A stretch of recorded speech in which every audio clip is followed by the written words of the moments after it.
Hi friends, అందరికీ నమస్కారం. Friends, రెండు తెలుగు రాష్ట్రాల్లోనూ మొదలైన కొత్త టెన్షన్. అసలు ఏం జరుగుతుంది, ఏంటి వివరాలు తెలుసుకుందాం. వీడియో పూర్తిగా చూడండి, అలాగే తప్పకుండా లైక్ చేయండి. మరిన్ని అప్డేట్స్ కోసం ఛానల్ని సబ్స్క్రైబ్ చేసుకోండి. ఇంకా లేట్ చేయకుండా వివరాల్లోకి అయితే వెళ్ళిపోదాము. రెండు తెలుగు రాష్ట్రాల్లో కూడా పలు చోట్ల పెట్రోల్ డీజిల్ కొరత సమస్య వెంటాడుతోంది. పలు ప్రాంతాల్లోని కొన్ని బంకుల్లో నో స్టాక్ బోర్డులు దర్శనమిస్తున్నాయి. దీంతో వాహనదారులు తీవ్ర ఇబ్బందులు పడుతున్నారు.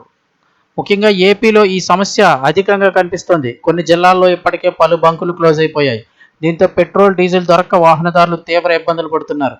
కొద్దిగా ఉన్న పెట్రోల్ బంకుల్లో కూడా లైన్లు చాలా ఎక్కువగా ఉంటున్నాయి. విజయవాడ, మచిలీపట్నం, కర్నూలులో ఈ సమస్య మరింత ఎక్కువగా ఉందంటున్నారు. ఏపీలోని అనంతపురం జిల్లాలో ఇంధన కొరత వేధిస్తోంది. కొన్ని బంకుల్లో నో స్టాక్ బోట్లు కనిపిస్తున్నాయి. ఎక్కడ పెట్రోల్ డీజిల్ దొరకదో అనే భయంతో పలు చోట్ల బంకులకు బారులు తీరుతున్నారు వాహనదారులు. సరఫరా సమస్యతోనే ఇంధన కొరత ఏర్పడిందని బంకుల యజమానులు చెబుతున్నారు. ప్రస్తుత పరిస్థితిపై వాహనదారులు తీవ్ర ఆందోళన వ్యక్తం చేస్తున్నారు. ఇటు కర్నూలు జిల్లాలోని పలు ప్రాంతాల్లో పెట్రోల్ డీజిల్ దొరక్క వాహనదారులు ఇబ్బందులు పడుతున్నారు. నిత్యం రద్దీగా ఉండే బంకులు సైతం ఖాళీగా దర్శనమిస్తున్నాయి. Petrol and diesel no stock బోర్డులు దర్శనమిస్తున్నాయి. అయితే కొందరు కావాలనే కృత్రిమ పెట్రోల్ కొరత సృష్టిస్తున్నారని, మరికొందరు బ్లాక్లో విక్రయిస్తున్నారని ఆరోపిస్తున్నారు. పెట్రోల్ డీజిల్ దొరకదేమో అన్న భయంతో కొందరు డబ్బాలు, డ్రమ్ముల్లో తీసుకెళ్తున్నారని బంకు యజమానులు తెలుపుతున్నారు.